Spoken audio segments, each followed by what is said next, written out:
పాకిస్తాన్కు గూఢచర్యం కేసులో రోజురోజుకు కీలక అంశాలు వెలుగులోకి వస్తున్నాయి. ఇటీవల పంజాబ్ పోలీసులు అరెస్టు చేసిన యూట్యూబర్ జస్బీర్ సింగ్ కేసులో కీలక విషయాలు బయటపడుతున్నాయి. తాజాగా అధికారులు అతడిని విచారించి కీలక విషయాలు రాబట్టారు. గూఢచర్య నెట్వర్క్కు సూత్రధారి అయిన పాక్కు చెందిన మాజీ పోలీసు అధికారి గురించి జస్బీర్ పోలీసులకు తెలియజేశాడు. దీంతో ప్రస్తుతం ఈ కేసులో ఉత్కంఠ నెలకొంది. పాక్ గూఢచర్యానికి పాల్పడ్డ పలువురిని ఇప్పటికే అరెస్టు చేశారు. జస్బీర్ సింగ్ విచారణలో ఇంకా కీలక విషయాలు వెలుగు చూసే అవకాశం ఉన్నట్లు తెలుస్తుంది.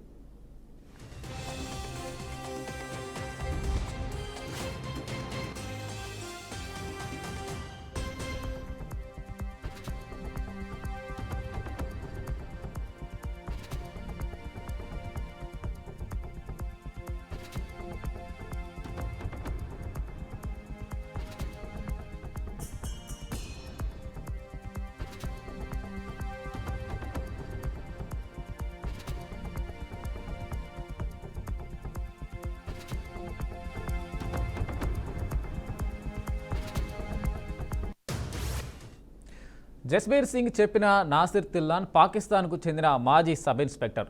తిల్లాన్ గూఢచర్య వ్యవహారాల్లో సూత్రధారిగా ఉన్నాడు. ప్రస్తుతం యూట్యూబ్ ఛానల్ నిర్వహిస్తున్న తిల్లాన్కు ఐఎస్ఐతో సంబంధాలు ఉన్నాయనే ఆరోపణలు ఉన్నాయి. ఐఎస్ఐ అధికారులకు జస్బీర్ను పరిచయం చేసింది తిల్లానే. పాక్కు గూఢచర్యం కేసులో ఇటీవల అరెస్టైన యూట్యూబర్ జ్యోతి మల్హోత్రాతో కలిసి 10 రోజులు లాహోర్లో ఉన్నట్లు జస్బీర్ విచారణలో పేర్కొన్నాడు. ఆ సమయంలో తిల్లాన్ భారత యూట్యూబర్లను పాక్ రాయబార కార్యాలయ అధికారి ఎహ్సాన్ ఉర్ రహీం అలియాస్ డానిష్కు పరిచయం చేశాడు. అక్కడ డానిష్ గూఢచర్యం గురించి వారికి వివరించాడు. కాగా భారత యూట్యూబర్లను గూఢచర్యంలోకి లాగే వ్యవహారంలో పాక్కు చెందిన అనేక మంది మాజీ పోలీసులు ఉన్నట్లు అధికారులు అనుమానిస్తున్నారు.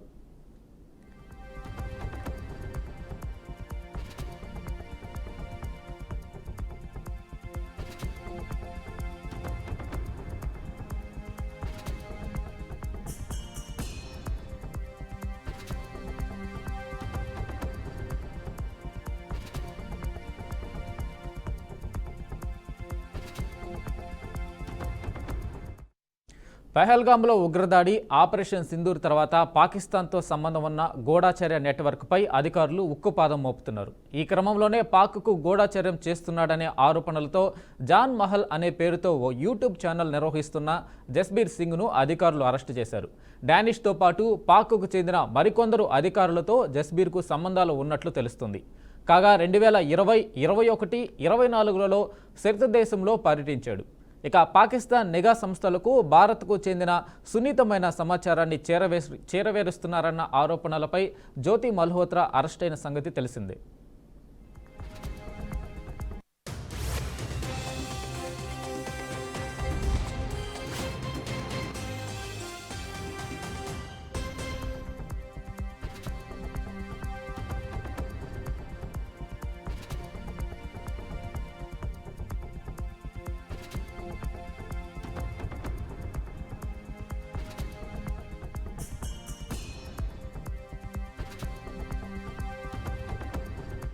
ఈ ఘటనలు చూస్తే విదేశీ శక్తుల యత్నాలు ఎంతగా పెరిగిపోతున్నాయన్నది స్పష్టమవుతుంది. ఇలాంటి పరిస్థితుల్లో కేంద్ర ప్రభుత్వం దేశ భద్రతపై ముప్పు కలిగించే శక్తులను అణిచివేసేందుకు గట్టిగా వ్యవహరిస్తున్నట్లు తెలుస్తుంది. ముందుగా గుర్తించి చర్యలు తీసుకోవడమే ఈ విధ్వంస శక్తుల్ని అడ్డగించేందుకు మార్గం. అంతేకాదు కేంద్ర ఇంటెలిజెన్స్ విభాగాలు, రాష్ట్రాల పోలీసు విభాగాలతో సమన్వయం చేసుకుంటూ మౌలిక స్థాయిలో నిఘాను బలోపేతం చేస్తున్నాయి.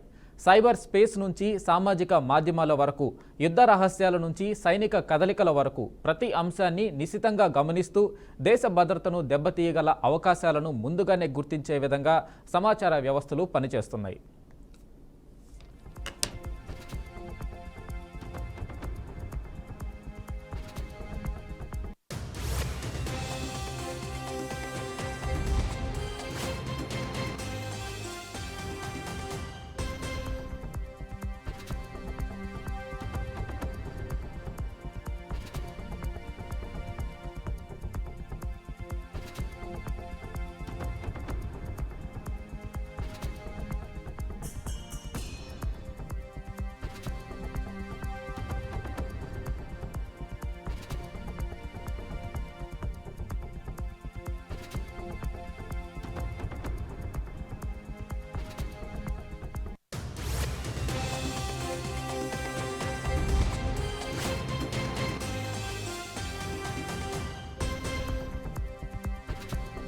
ఇక ఇదే అంశంపై మనతో మాట్లాడడానికి ఎనలిస్ట్ జయరామ్ గారు ఉన్నారు. జయరామ్ గారు నమస్తే అండి. నమస్తే అండి.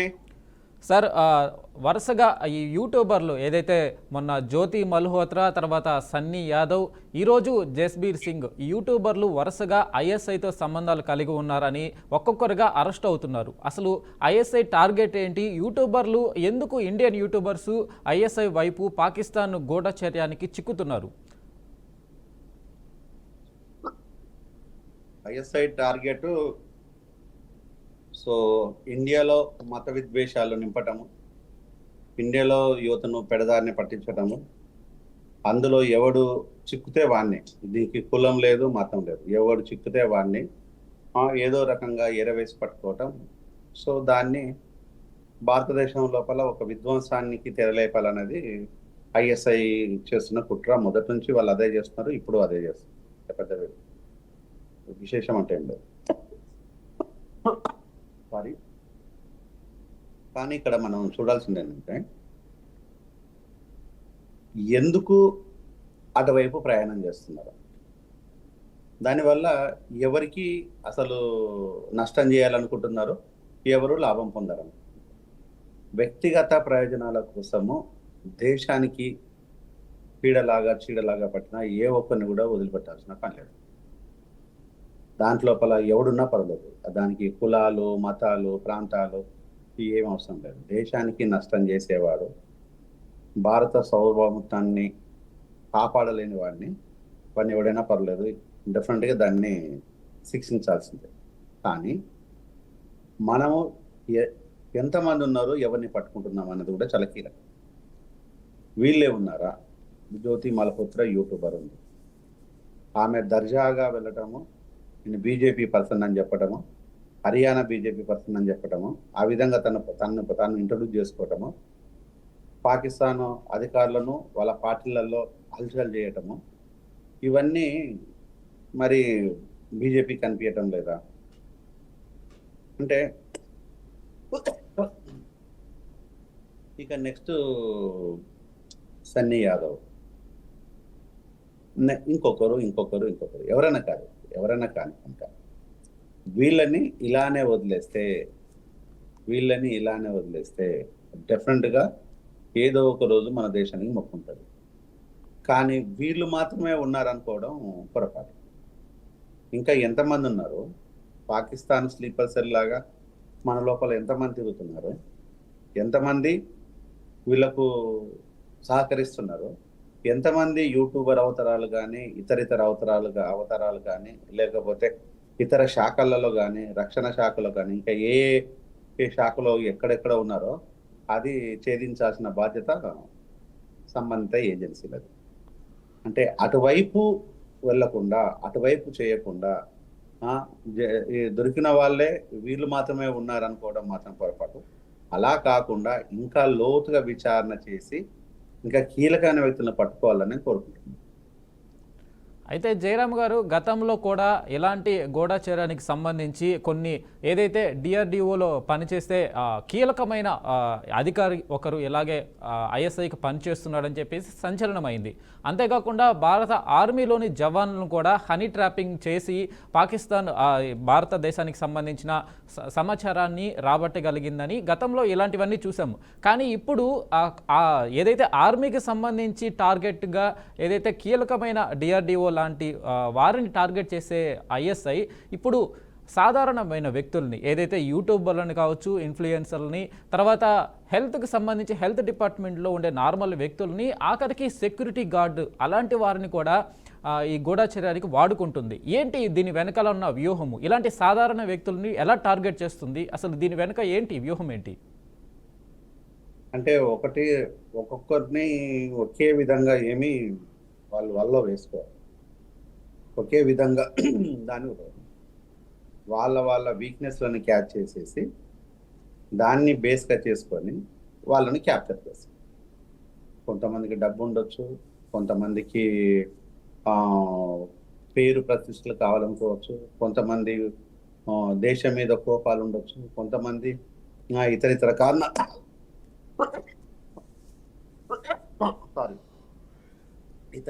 కారణాలు ఏమైనా ఉండొచ్చు. కానీ అవి తెలుసుకొని వాళ్ళు వీళ్ళని ట్రాప్ చేస్తారనే విషయాన్ని ఒకటి మనం అర్థం చేసుకోవాలి.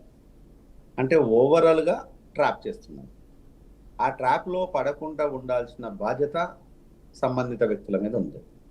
వాళ్ళు ఆ ట్రాప్‌లో పడుతున్నారంటే ఎందుకు పడుతున్నారనే దాన్ని చెక్ చేయాల్సిన బాధ్యత ప్రభుత్వం మీద ఉంది. అంటే ఇవన్నీ పక్కన పెట్టేసి దొరికినోళ్ళే వీళ్ళు మాత్రమే ఉన్నారనే కలరింగ్ కాకుండా ఇంకా లోతుకు విచారణ చేసి లోతుగా ఇంకెంతమంది ఉన్నారనే దాన్ని తెలుసుకుంటే బాగుంటుంది అనేది నా ఆలోచన. సార్ ఇప్పుడు ఏదైతే ఈ ఇన్ఫ్లుయెన్సర్లు వీరు ఐఎస్ఐకి పనిచేస్తున్నారని అరెస్ట్ అయ్యారో వీరి మీద ఎలాంటి చట్టాలు ఉంటాయి? అంటే వీరు చేస్తున్న ఏదైతే ఐఎస్ఐకి సంబంధించి వర్క్స్కి సంబంధించి ఆధారాలు ఎలా సేకరిస్తారు? ఒకవేళ ఆధారాలు లభ్యమైతే వీరికి ఎలాంటి శిక్షలు ఉంటాయి చట్టపరంగా? జనరల్‌గా రొటీన్ మన శిక్షలు కావు వీళ్ళకి. వీళ్ళు దేశద్రోహము, రాజద్రోహము, నమ్మక ద్రోహము, పౌరసత్వాన్ని ఉపయోగించుకొని పౌరుడిగా చలామణి అవుతూ ఈ ద్రోహం చేస్తున్న వ్యక్తులకు డెఫినెట్‌గా శిక్షలు కఠినంగానే ఉండాలి, ఉంటాయి. కానీ ఈ శిక్షలు వీళ్ళకు పడితే ఈ పడిన విషయాలు కూడా తెలియవు. అది ప్రజలకు తెలియాలి. అంటే వీళ్ళకి ఇంత కఠినమైన శిక్షలు ఉంటాయి, ఈ శిక్షలకు ఈ విధమైనటువంటి కన్వెక్షన్ ఉంటుంది, ఆ కన్వెక్షన్లో కూడా భయంకరంగా ఉంటుంది అనే విషయాన్ని తెలిస్తే కొంతమంది భయపడి అటువైపు దారి తప్పి అటు వెళ్ళరు. అది తెలియకుండా మనం ఊరికే మాట్లాడుకొని ఊరికేనే మనం ఇట్లా అనుకుని చేస్తుంటే డెఫినెట్గా దానికి అట్రాక్ట్ అయ్యే వాళ్ళు దానికి అట్రాక్ట్ అవుతుంటారు. దాన్ని ఉంటుంది. అంటే ఐఎస్ఐ ఏజెంట్స్ ఎవరైతే ఉన్నారో ఆ ఏజెంట్స్ రొటీన్గా సివిలియన్స్ని అట్రాక్ట్ చేయటం లోపల చాలా పగడ్బందీగా ప్లాన్ చేస్తారు. ఒక్క రోజుకో 2 రోజులకో చేయరు. వాళ్ళు నిఘా పెట్టేసి ఆ నిఘా లోపల వీళ్ళు నిజంగా మనకు ఉపయోగపడతారు అనుకున్నప్పుడు మాత్రమే వాళ్ళు చేర్చుకోవడం, కానీ లేదు అనుకుంటే వాళ్ళని పూర్తిగా విచారించి వాళ్ళ వల్ల వీళ్ళకు నష్టం జరగదు అనుకున్నప్పుడు మాత్రమే వాళ్ళ టీంలో చేర్చుకుంటారు. ఇది అందరు తెలిసిన విషయం. కానీ అంత పటిష్టంగా వాళ్ళు చేస్తున్నప్పుడు మన పోలీసు వ్యవస్థ, మన రక్షణ శాఖ అంతకంటే ధీటుగా జవాబు చెప్పే విధంగా ఉంది. అంటే ఇట్లా వెళ్ళే వ్యక్తిలో ఇంత నష్టం జరుగుతూ ఉంటుంది దేశానికి, కుటుంబానికి, పర్సనల్గా వ్యక్తికి. కానీ అది జరగకుండా ఉండాలంటే ఇట్లాంటిది ఉండాలి అనేది ఒకటైతే, ఇంకోటి ఉద్యోగస్తులు లేని నిరుద్యోగ యువత ఏదైతే ఉందో నిరాశ నిస్పృహలతో కూడా ఇట్లాంటి సంబంధాలు ఏర్పరచుకుంటారు. అంటే ఇక్కడ అది ఏంది అనేది దాన్ని మనం తెలుసుకోగలిగి ఉండాలి. ఎందుకు ఈ యువత అటువైపు వెళ్తుంది? ఉద్యోగస్తులు నిన్న మొన్న మనకు అర్థమైంది ఏంటంటే ఒక ఏఎస్ఐ కూడా అందులో భాగస్వామ్యం అయిండు అనే దాన్ని న్యూస్లో చూస్తాం. అంటే ఈ విధంగా మనకు ఎప్పుడు కూడా ఇంత దుర్మార్గంగా ఆలోచన శైలి లేదు ఇంతకుముందు. కానీ ఇప్పుడు విపరీతమైన డబ్బు యావబెరిగి డబ్బు ఉంటేనే సర్వస్వం అనుకునే స్థితికి మనం వెళ్తున్నాం. కాబట్టి అప్పుడు ఏ తప్పు చేసైనా కూడా డబ్బు సంపాదించాలనే ఒక నీచమైన సూత్రాన్ని కూడా వాళ్ళు బ్రెయిన్లో పటిష్టం చేసుకొని దానికోసం ఇలా వెంపర్లాడుతూ దేశానికి చీడపురులాగా మారుతున్నారేమో అనే విషయాన్ని కూడా నేను ఆలోచిస్తున్నాను. అయితే మేడం ఎన్ అని పాకిస్తాన్కి సంబంధించిన యూట్యూబర్ ఆమె ఈ గూఢాచారానికి సంబంధించి ఈ నెట్వర్క్ని అంతా నడుపుతున్నట్టుగా మనకు సమాచారం అందుతుంది. ఆ మేడం ఎన్ అనే ఆమె ఈ ఇన్ఫ్లుయెన్సర్ని టార్గెట్గా చేసి దాన్ని ఒక గ్రూప్గా చేసి ఐఎస్ఐకి హెల్ప్ చేసే విధంగా ఒక మీటింగులు కూడా ఏర్పాటు చేయడము, వారికి ఆతిథ్యం ఇవ్వడము, ఇలాంటివన్నీ చేస్తూ ఉంది. సో ఇక ఈ నేపథ్యంలో అంటే యూట్యూబర్స్ని కావచ్చు, సోషల్ మీడియా ఇన్ఫ్లుయెన్సర్ని కావచ్చు, దీనివైపు వెళ్లకుండా ఏమైనా అంటే సోషల్ మీడియా మీద ఏమైనా ఆంక్షలు కానీ అలాంటివి ఏమైనా విధించే అవకాశం ఉంటుందంటారా? సోషల్ మీడియా మీద ఆంక్షలు అనేది సోషల్ మీడియా మీద ఆంక్షలు పెడుతున్నంత మాత్రాన ఇక్కడ పూర్తిగా దీన్ని నివారిస్తున్నామని అనుకోవాలి. ఆంక్షలు ఉండాలి, కానీ అది కొన్ని మంచి విషయాలను కూడా దెబ్బతీసే విధంగా ఉండకూడదు. ఆంక్షలు కంపల్సరీ, ప్రతిదానికి ఆంక్షలు ఉండాలి. కొన్ని రూల్స్ అండ్ రెగ్యులేషన్స్ దేనికైనా ఉండాల్సిందే. కానీ ఆ రూల్స్ అండ్ రెగ్యులేషన్స్ మంచి విషయాలను వెల్లడించడంలో కూడా ఇబ్బంది పడే విధంగా ఉండకూడదు. సోషల్ మీడియా లేకపోతే మీకు మెయిన్ స్ట్రీమ్ మీడియా తొందరగా స్పందించదు. సోషల్ మీడియా వస్తేనే మెయిన్ స్ట్రీమ్ మీడియా చాలా మందికి మెయిన్ స్ట్రీమ్ మీడియా దగ్గరికి న్యూస్ పోవాలంటే కొంత ఇబ్బందికరమైన ఉంటుంది, తొందరగా స్పందించలేదని ఉంటుంది. కానీ సోషల్ మీడియా అది కాదు కదా, వెంటనే ఎక్కడైతే ఇన్సిడెంట్ జరిగిందో అక్కడ ఉంటుంది. సోషల్ మీడియా ద్వారా మంచి ఉంది, సేమ్ టైమ్స్ చెడు ఉంది. Mainstream media ground root లెవెల్కు వెళ్ళినంత కాలము సోషల్ మీడియా రాజ్యం వెళ్తుంది, అలా డౌట్ ఏం లేదు. అదే మెయిన్ స్ట్రీమ్ మీడియా కనుక గ్రాస్ లెవెల్లో వెళ్ళేసి అక్కడ ఉండే పరిస్థితులను ప్రజల ముందు ఉంచినట్టు అయితే డెఫినెట్గా మెయిన్ స్ట్రీమ్ మీడియా మీద ప్రజలకు అపారమైన నమ్మకము, సో గౌరవం ఉంటుంది.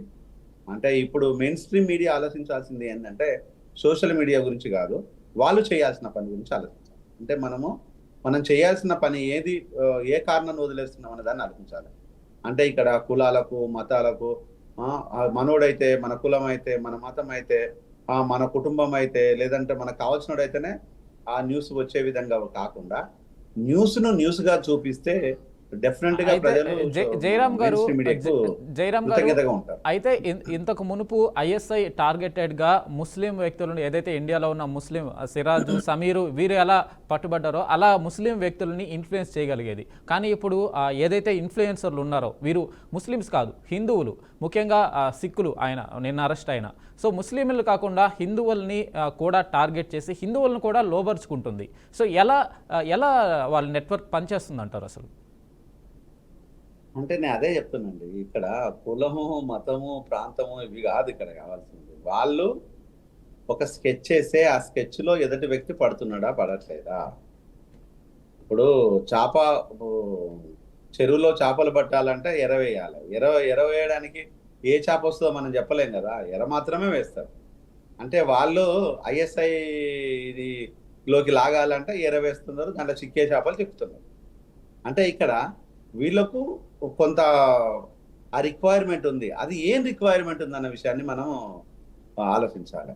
వీళ్ళు దేనికోసం పోతున్నారు? ఇప్పుడు ఇన్ఫ్లుయెన్సర్, ఇప్పుడు మనం ఎంతసేపు ఇన్ఫ్లుయెన్సర్, సోషల్ మీడియా వీటి గురించి మాట్లాడుతున్నాం, బాగుంది. అందులో ఉన్న కల్ప్రిట్స్ గురించి మాట్లాడటం బాగానే ఉంది. ఆ కల్ప్రిట్స్ గా మారడానికి వీడు ఎందుకు మారుతున్నాడు అనే దాన్ని కూడా మనం ఆలోచించాలి. దేనికోసం మారుతున్నాడు అంటే సహజంగా కొంత సంపాదన ఉంటుంది, పెద్ద సంపాదన ఉండదు, కొంత సంపాదన ఉంటుంది. ఆ సంపాదన సరిపోవట్లేదా, లేకపోతే ఇంకా అంతకంటే ఇంకా గొప్ప లైఫ్ను పొందాలనుకొని దేశాన్ని ద్రోహం చేయాలనుకుంటున్నాడా అనే దాన్ని కూడా మనం ఆలోచనలో పెట్టాలి. ఇక్కడ ముస్లిమ్స్ అంతా దేశద్రోహులు కాదు, దేశద్రోహులంతా ముస్లిమ్స్ కాదు. ఇది మనం ఆలోచించాలండి.